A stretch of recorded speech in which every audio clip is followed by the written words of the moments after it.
안녕하세요. 오늘 이야기할 2015년 가을 시기는 제가 웹사이트를 제작하고 창업했던 시기입니다. 주제는 고객이 수공예 상품을 웹상에서 디자인을 해서 구매할 수 있게 하는 오픈마켓 사이트거든요. 약 7개월 정도를 준비를 했었습니다. 이 웹사이트를 제작하면서 이를 위해 웹 프로그래밍을 약간 다뤄봤었고, 그렇게 얕게나마 접하면서 느꼈던 생각들을 공유하고 싶습니다.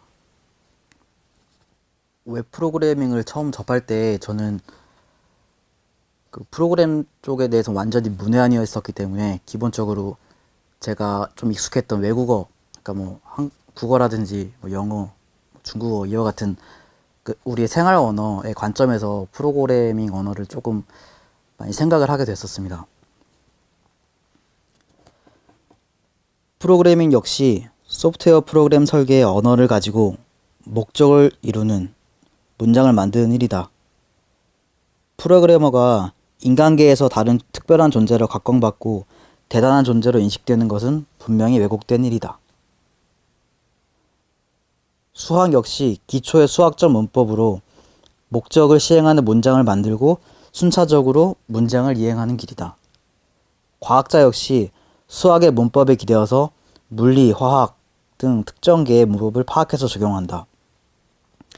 나는 중국어, 영어, 국어 등의 문과의 생각, 프로세스와 목적 달성의 방식이 프로그래밍, 그리고 나아가 수학, 과학의 방식과 다르지 않음을 생각한다. 의미를 가진 단어라는 단위, 문법상의 구조의 연속과 진학이라는 점에서 같은 것이다. 제가 웹사이트를 제작할 때 사용했던 프로그램은 워드프레스라는 프로그램인데요. 이것은 굉장히 사용자 친화적으로 되어 있어서 특정한 프로그래밍적 지식이 전혀 없이도 포토샵을 통해서 그림을 만드는 것 같이 이미 기존에 존재하는 툴을 갖고 제가 원하는 사이트들을 이미지 중심으로 이렇게 충분히 만들 수 있도록 하는 되게 직관적인 그런 프로그램이었거든요. 포토샵으로 예를 들면 포토샵에서 여러 가지 기능이 있지만 펜이라는 툴을 봤을 때 붓 모양의 펜도 있고 0.5mm짜리 펜도 있고 연필 모양의 펜도 있을 거예요. 근데 더 많은 디자인 툴을 사용하고자 한다면 돈을 주고 되게 특이한 형태의 펜의 모습을 가진 그런 툴을 살 수가 있겠죠. 만약에 산다면 그거를 자기 포토샵 안에 설치를 하고 그거를 활용할 수 있는 거잖아요. 실제로 그런 기능이 있고요. 그렇게 하나의 큰 프로그램 안에서 각자의 개별적인 기능을 갖는 작은 프로그램을 플러그인이라고 하거든요. 어쨌든 워드프레스라는 프로그램은 이 플러그인의 활용도가 굉장히 높아요. 예를 들면 기본적으로 제가 10만 원을 주고 제 홈페이지의 기본 툴, 그 기본 툴이라는 건 모든 게 다 갖춰져 있다는 거예요. 우리가 알고 있는 예를 들면 서울시청의 홈페이지라고 한다면 그거의 기본 툴 내용만 빼고 기본 게시판이나 홈페이지 메인 페이지는 어떻게 되는 거나 이 기본적인 툴이 모두 다 갖춰져서 그걸 하나의 묶음으로 파니까 그걸 사게 되면 하나의 테마를 산다 그러거든요. 그래서 그 안에 우리는 예를 들면 회원 가입하는 기능을 추가하고 싶기도 하고 또 유튜브 어떤 영상을 제 사이트에 자동적으로 업데이트 시켜주는 메인 홈페이지 업데이트 시켜주는 그런 기능을 가진 어떤 섹션을 삽입하고 싶기도 하잖아요. 그래서 그런 각각의 기능들을 플러그인이라고 하니까 그런 플러그인들을 제 홈페이지에 삽입하는 것도 굉장히 쏠쏠한 재미가 있잖아요. 그 모듈화된 작은 프로그램인 플러그인들을 제 사이트 안에 넣으면서 전 조금 더 많은 욕심이 생겼죠. 어쩔 수 없는 거죠. 제가 원하는 기능을 조금 더 잘 표현할 수 있는 플러그인으로 만들고 싶은 거예요. 간단히 예를 든다면 홈페이지에 게시판을 삽입하는데 게시판 제목들의 간격이 너무 좁아서 조금 더 높이고 싶다. 근데 이거는 이미 모듈화돼서 제가 구매한 거기 때문에 고칠 수는 없잖아요. 근데 이거를 정말 제가 고치고 싶다고 하면 전 당연히 그 플러그인을 구성하고 있는 그 프로그래밍 코드를 한번 봐야 되죠. 그리고 그 줄 간격을 규정하고 있는 코딩된 부분을 제가 수정을 한다면 결과적으로 그 플러그인 자체를 제가 수정할 수 있는 거기 때문에 뭐 이러한 이유 때문에 제가 프로그래밍을 약간 공부하게 됐습니다. 정말 제가 필요한 부분만 공부한 거기 때문에 아주 정말 얕게 공부했는데요. 공부를 하면서 그 느낀 점은 프로그래밍 언어라고 하는 것은 사람이 말을 통해서 지시를 하는 것과 같다는 거예요. 한 줄의 코드는 하나의 문장처럼 단어를 사용해서 하나의 의미를 만들어내는 거거든요. 한 문장의 코드에는 각각의 단어가 뜻을 갖고 또 정해진 문법 순서를 통해서 하나의 문장을 만들어내는 거죠. 그 하나의 뭔가를 뭐 지시를 하게 되는 기능을 갖게 되는 겁니다. 그러니까 결국은 프로그래밍 언어는 논리적인 문장을 연속해서 만들어가는 거죠. 이것은 수학의 문제풀이 방법이랑도 또 같다고 생각했거든요. 수학은 하나의 문제가 있고 그거를 답을 찾아가는 거잖아요. 그래서 계속 무언가를 문장을 만들어서 새로운 기능을 만들어내는 새로운 의미를 만들어내는 프로그래밍과 방향성 자체는 다르긴 달라요.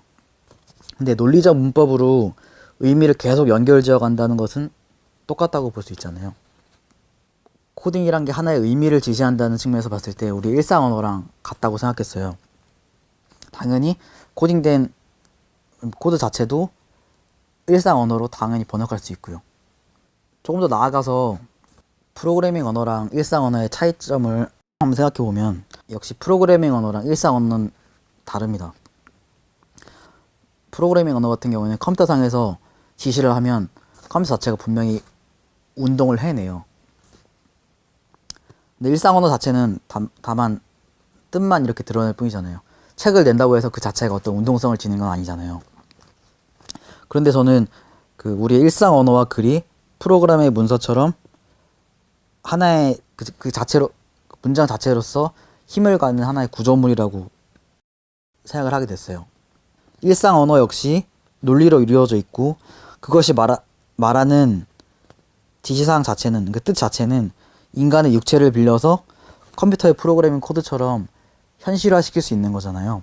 글 역시도 하나의 물리적인 구조체로서 그 자체로 하나의 힘을 갖는 생산물이었던 거예요. 그러니까 생각, 말, 글 이 자체도 하나의 궁극적인 생산물이라고 저는 생각을 하게 된 거죠. 예를 들면 뭐 마르크스의 자본론이라는 걸 봤을 때도 그 자체로 한 권의 책일 뿐이지만 하나의 이론일 뿐이지만 그 사회주의 이론 자체가 이 세상을 다 뒤흔들어 놓았잖아요. 세상을 바꾼 거고 사람을 죽이기도 했고 살리기도 했었죠. 또 현실적으로 엄청 거대하고 아름다운 건축물을 보더라도 그 자체는 몇 장의 도면으로 다 표현될 수 있는 거잖아요. 그 도면에 모든 생각이 표현되어 있고 그 몇 장의 도면 자체가 인간에 의해서 그 세계에서 실현이 돼서 건축물이 된 거잖아요. 이렇게 인간의 모든 활동들은 결국 생각과 글과 말의 발현인 거죠. 그러니까 결론적으로 좀 프로그래밍 언어를 배우면서 우리가 쓰는 일상적인 말과 글, 그 논리적인 생각들이 그 자체로 굉장히 큰 힘을 갖는다는 것을 알게 된 겁니다. 유튜브를 보더라도 미국이 세계의 기저적 기초과학, 최신 트렌드 분야를 이끌어간다는 사실을 명확하게 인식할 수 있다고 생각한다. 반드시 항상 미국의 정신과 연결되어 있어야 한다. 유튜브는 그것을 학습할 수 있는 중심에 있다. 그 워드프레스를 다루는 방법을 공부한 것은 당연히 유튜브로 했었죠. 또 아까 말씀드렸다시피 워드프레스를 통해서 사이트를 만들 때 각종 테마와 플러그인들을 구매를 한다 그랬잖아요. 그런 거래할 수 있는 플랫폼 사이트들도 당연히 미국 중심으로 운영이 되고 있었고요. 저는 이 플랫폼 사이트를 통해서 그 모듈화된 기능들을 구매하고 사용하면서 이 모듈화된 사고 자체가 엄청난 혁신이고 또 누구나 간단하게 웹사이트를 구축할 수 있게 하는 하나의 혁명이라는 것을 알게 됐어요. 이거는 제가 봤을 때 뭐 인터넷 사이트뿐만 아니고 일상과 그리고 사업의 많은 부분에 활용할 수 있다고 생각해요. 어떻게 활용할 것인가는 좀 고민을 많이 해봐야겠지만요. 중요한 것은 이러한 새로운 사고의 발전이 미국에서 다 이루어지고 있다는 거예요. 따라서 저는 그 영미권의 그런 생활 방식과 문화 그리고 기술에 항상 좀 많이 접촉을 해야 된다고 생각을 했어요. 제가 유튜브를 보는 것을 좋아하기 때문에 더 그렇겠지만 각종 생각하지 못했던 활동, 뭐 예를 들면 몰래카메라 같은 것들 있잖아요. 그런 것들이 한국적인 사고로는 도저히 어떤 만들어낼 수 없는 그런 것들이 많이 나오거든요. 한번 찾아보시면 뭐 재밌게 보실 수 있을 것 같아요. 뭐 예를 들면 남자가 옷을 다 벗고 공공장소에서 여자한테 가서 뭐 전화번호를 딴다든지 인사를 한다든지 하는 것 자체가 한국에서 상상을 못하는 거죠.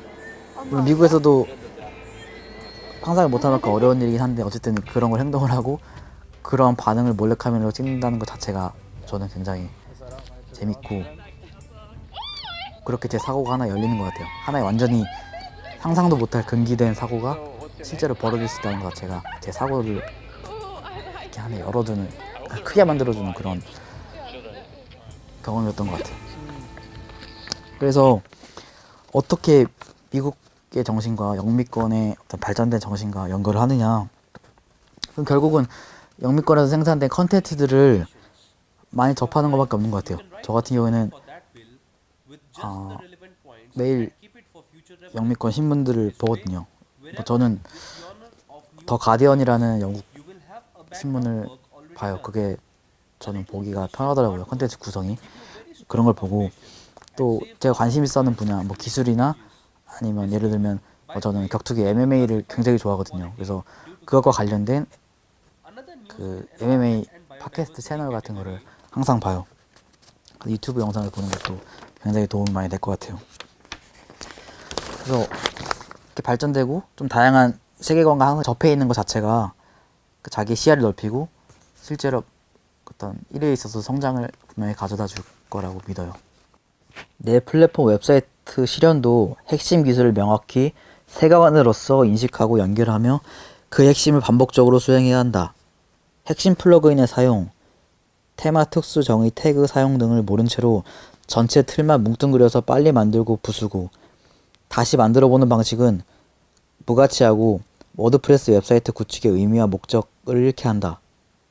어깨 재활 치료, 더 나아가 체계적인 근육 생성을 하려면 무게가 낮고 또는 맨몸으로 하는 목적에 맞는 동작을 취하고 운동 시에는 근육의 자극도를 온전히 느끼고 인식하는 것이 핵심이다.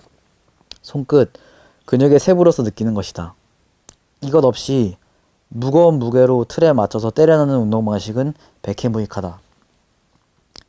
나는 핵심 기능을 선택해서 그것을 온전히 구현할 수 있도록 하겠다. 결코 핵심 연결부와 관련 없는 세부 사항들을 구현하느라 정신을 허비하고 목적을 잃어버리는 일을 하지 않겠다. 아예 웹사이트 제작의 문외한이었던 제가 워드프레스를 통해 웹사이트를 구축하는 방법을 있는 그대로, 그러니까 처음 서버를 임대하는 것부터 시작해서 워드프레스를 인터넷 서버에 설치를 하고 그걸 통해서 테마를 삽입하고 플러그인을 삽입하고 그거를 운영을 해서 자기 웹사이트를 만드는 것, 그 과정 자체를 있는 그대로 몇 시간 동안 통째로 보여주는 그런 영상들이 유튜브 상에는 많이 있거든요. 그래서 그런 걸 통해서 저도 있는 그대로 따라하면서 웹사이트를 제작했는데 저는 그 영상들을 보면서 처음으로는 그 영상을 계속 몇 번이고 반복해서 따라 하려고 했어요. 근데 몇 시간짜리 그 영상을 보면서 계속 통째로 따라 하는 게 하다 보니까 쉽지 않더라고요. 그러면서 내가 이걸 왜 하고 있나라는 생각까지 들더라고요. 계속 그걸 하다 보니까. 그래서 그건 의미가 없는 방식이라고 생각했어요. 그래서 제가 했던 방식은 어차피 하나 사이트를 만들어 놓고 한번 해보면 기본적인 거는 기본 자체는 이해를 하거든요. 그리고 이미 사이트 자체가 구축이 되어 있고요, 실제로. 그래서 그거를 다 할 필요는 없고 제가 중요하다고 생각했던 여러 가지 부분들이 있잖아요. 아주 중요한 부분들, 웹사이트를 만드는데 중요했던 메인 페이지를 만드는 방법 같은 거, 그런 부분만 반복해서 연구를 하고 숙련을 했었죠. 그러니까 부담감도 적어지고 자신감도 많이 생기더라고요. 그래서 제가 생각하는 건 뭔가를 새로 배울 때 전부 통째로 다 뭐 그대로 하려고 하는 것보다는 한두 번 정도 기본적으로 통째로 해보고 그 다음에 핵심적인 부분에 집중을 하는 것. 나머지 것들은 알아서 따라온다. 나머지 것들은 이렇게 제 머릿속에도 시간이 지나면서 알아서 익숙해지고 저 스스로도 이렇게 뭐 능동적으로 할 수 있는 그런 역량까지 갖춰질 것이다라고 믿고 가는 게 제일 좋은 방법이라고 생각을 했어요. 그러니까 재활치료 얘기를 했는데 여기서 느꼈던 것도 같은 생각이에요. 그러니까 제가 어깨에 수술을 한번 했었거든요. 근데 그 재활치료를 할 때 어느 정도 한두 달 정도는 이렇게 기본적인 가벼운 중량 물통 같은 걸로 가볍게 이렇게 운동을 하다가 나중에는 힘이 조금 생겼다 싶으니까 조금 더 세지고 싶기도 하고 그래서 헬스장 가서 막 운동을 했어요. 근데 그때 느꼈던 게 오히려 제가 다치고 제가 재활 치료를 하고 싶었던 근육은 더 안 쓰게 되고 더 약해지는 거예요. 큰 무게를 뭐 50kg짜리 뭐 바벨을 들 때 제 근육은 약한 부분 대신에 이미 존재하는 조금 강한 근육들을 통해서 그 무게를 들려고 하거든요.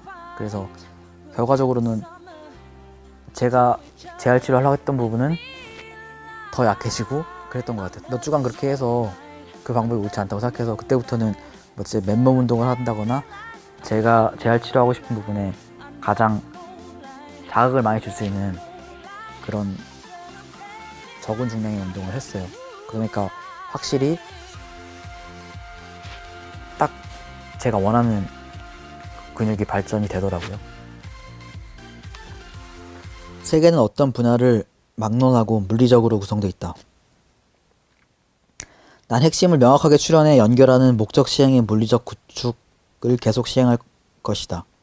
치아, 관절, 근육, 사상, 프로그래밍, 사업 가치 생산 방식, 시스템적 구조, 서버, 건물, 인간관계, 생태계, 우주, 정치 모두 그 어느 것도 물리적 구조성을 초월할 수는 없다. 속도와 양이 중요한 것이 아니다. 핵심을 명확하게 짚어내는 것, 그것을 명확하게 세계관으로 연결해내는 것이 중요하다. 그러니까 코딩된 문서를 보면서 그 자체가 모두 하나의 논리적 기능을 갖고 연결돼 있다는 것을 알게 되잖아요. 그러니까 제가 생각했던 건 어떤 화면 안에 보여지는 어떤 기능적인 모습 뒤에는 그렇게 논리적인 구조체가 다 떠받들어지고 있다는 거를 눈으로 직접 보는 거죠. 그래서 뭐 이런 걸 보면서 눈으로 보이는, 겉으로 보이는 그런 기능이나 모습 뒤에 감춰진 핵심은 그거를 만드는 논리적 구조체라는 사실이에요. 근데 이런 걸 생각해 보면 제 경험상 봐도 뭐 치아가 좋지 않아 가지고 엑스레이를 찍고선 그거를 치아 상태를 본 적이 있는데 그걸 보면서도 뭐 치아 구조 자체가 굉장히 어떤 씹을 때 물리적으로 이 턱 자체가 굉장히 안정적으로 어떤 그 무게를 지탱할 수 있도록 이렇게 치아가 다 하나씩 빽빽하게 연결이 되어 있더라고요. 생각도 마찬가지로 사상도 누가 글을 썼을 때 주장이 있고 논리적 근거가 있는데 그거에 대해서 어떤 특정한 부분이 굉장히 비합리적이거나 하면 저자가 쓴 그 글의 주제 자체도 무너지게 되잖아요. 우리 근육 그리고 우리 신체 자체도 다 물리적인 구조로 돼 있죠. 그래서 어떤 한 부분이 아프면 분명히 얼마 지나지 않아서 대칭되는 다른 부분도 아플 확률이 커요. 굉장히 저 스스로도 그런 거 많이 겪었고요.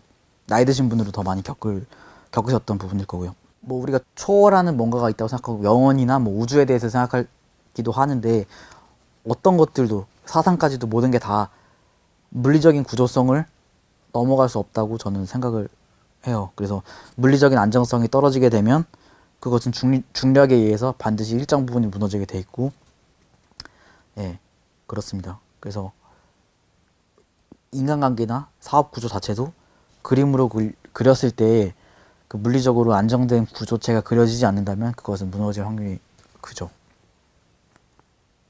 그래서 저 개인적으로는 어떤 일을 할 때 항상 피라미드 형태의 구조물을 그려요, 사실. 그러니까 어떤 하부에 안정적인 기반체들이 있고 그 힘이 일정한 방향으로 가게 만드는 거죠. 그러니까 뭘 할 때도 항상 각자가 따로 존재하는 게 아니고 그 힘이 하나의 생산적인 방향으로 모일 수 있게 그런 피라미드적인 사고방식을 먼저 갖고서 일을 진행해요, 사실. 단 하나의 실천은 실제적인 것이다. 다만 현재는 욕구에 대한 정신이 흐트러져 있다. 생각을 정리하는 것 자체가 내 웹사이트 제작을 위한 길이다. 난 정신이 정리되지 않을 때 무섭도록 말초적으로 멀티 인식적인 촉각이 살아남을 인식한다. 내가 가장 지향해야 할 것이 말초적인 인식시키는 일이다. 이것은 하나의 인식의 길을 가장 저해하는 태도이기 때문이다. 제가 어떤 일을 함에 있어서 그 일을 할 때 굉장히 집중도가 요구가 되잖아요.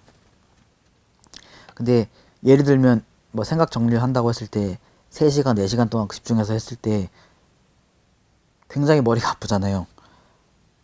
그 집중도를 유지하기 원래 힘든 거죠.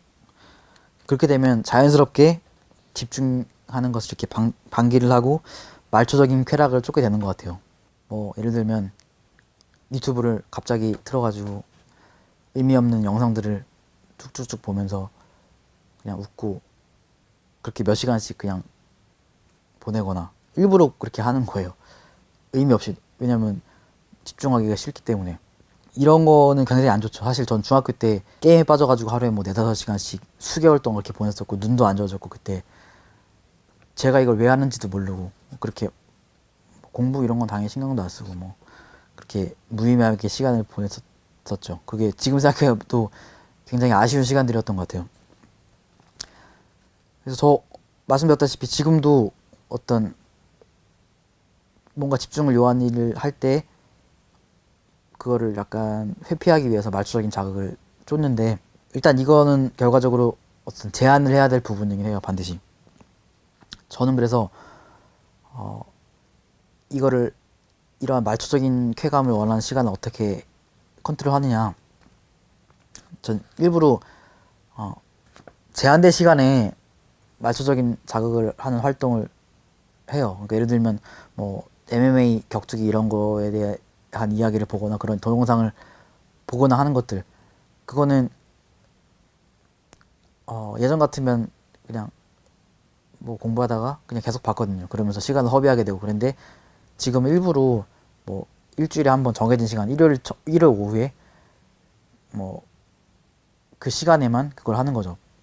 정해진 시간에만 어떤 말초적인 활동을 하다 보니까 말초적인 활동 자체도 가치 있는 활동이 되더라고요. 그래서 제 생각은 집중할 수 있는 일을 하고 말초적인 활동으로서 그걸 스트레스를 풀되 그건 제한된 시간 안에서 제가 통제 가능한 만큼 하는 게 저 자신한테 많이 도움이 되는 것 같더라고요.